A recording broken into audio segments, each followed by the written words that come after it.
Magandang araw po. Samahan niyo ako sa ating pagdidilay sa ikalawang pagbasa na ating tatawagin pagbibigay na ikalawang pagkakataon. Tayo po ay manalangin sa ngalan ng Ama at ng Anak at ng Espiritu Santo. Amen. Diyos na makapangyarihan, amang mawain, sa gitna ng mga hamon at pagsubok ng buhay, lumalapit kami sa iyo na may pusong puno ng pag-asa. Salamat sa iyong hanggang pag-ibig at sa pangako ng bagong simula. Panginoon, alam mo ang aming mga pagkakamali at ang mga kabiguan. Alam mo rin ang aming mga pangarap at mga hangarin. Sa mga sandali ng kaliliman, nawa ang iyong liwanag ang magsilbing gabay. Sa mga sandali ng panghihina, nawa ang iyong lakas ang aming maging sandigan. Hinihiling namin ang iyong biyaya upang makabangon mula sa aming mga pagkakamali. Tulungan mo kaming matuto mula sa aming nakaraan at magpatuloy sa aming paglalakbay ng may bagong pag-asa. Ipagkaloob mo sa amin ang ikalawang pagkakataon upang maitama ang aming mga pagkakamali at maipakita ang aming tunay na katayahan. Panginoon, turuan mo kaming magtiwala sa iyong plano at maging bukas sa mga pagkakataon na iyong binibigay.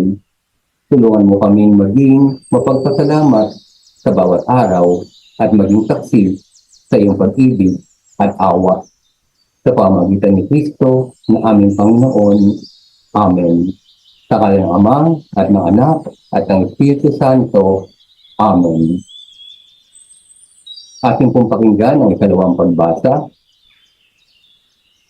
Pagbasa mula sa sulat ni Apostol San Pablo sa mga taga-Colosas.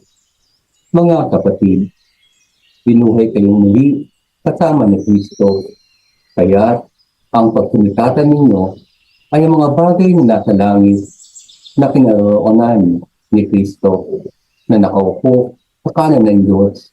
Isaisip ninyo ang mga bagay na panlangit, hindi ang mga bagay na panlupa, sapagkat namatay na kayo at ang tunay na buhay ninyo'y nakatago sa Diyos kasama ni Kristo.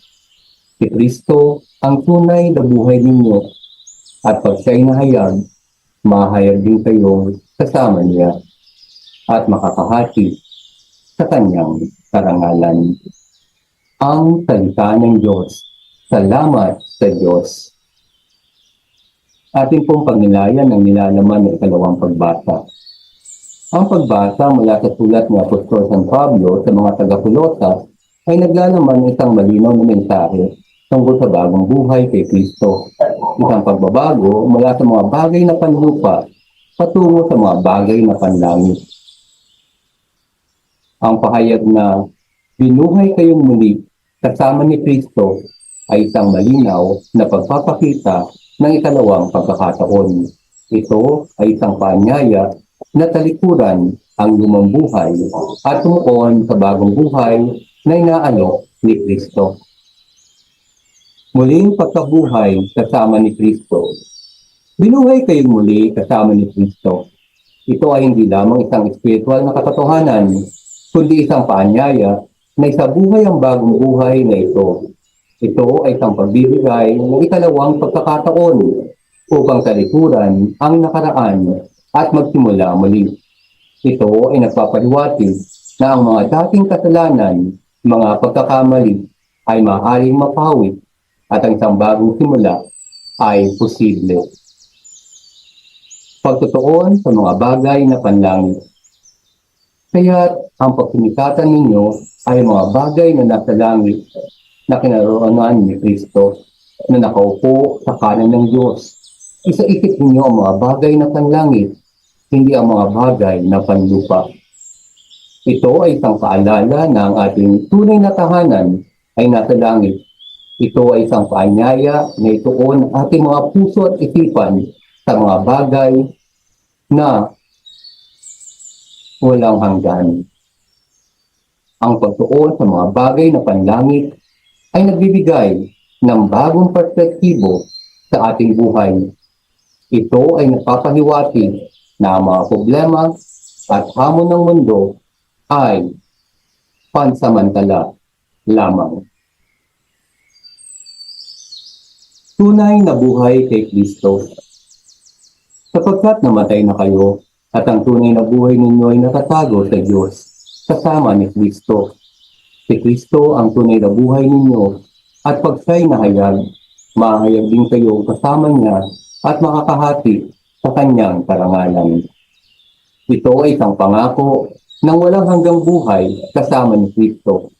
Ito ay isang pag-asa na nagbibigay ng lakas at inspirasyon upang magpatuloy sa ating espiritual na paglalakbay. Ang pagiging natatago sa Diyos kasama ni Kristo ay nagbibigay seguridad at katiyakan. Ito ay nagpapahiwatig na tayo ay ligtas sa mga kamay ng Diyos. At para po sa ating mga tanong, para sa ating personal na pagninilay, paano ko naranasan ang maling pagkabuhay kasama ni Kristo sa aking buhay?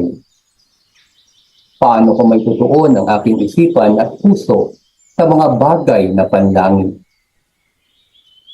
Paano ko may kasabuhay ang aking tunay na buhay kay Kristo sa aking pang-araw-araw na buhay? Paano ko tatanggapin ang mga pagkakataon na ibinigay ng Diyos upang magbago sa aking buhay?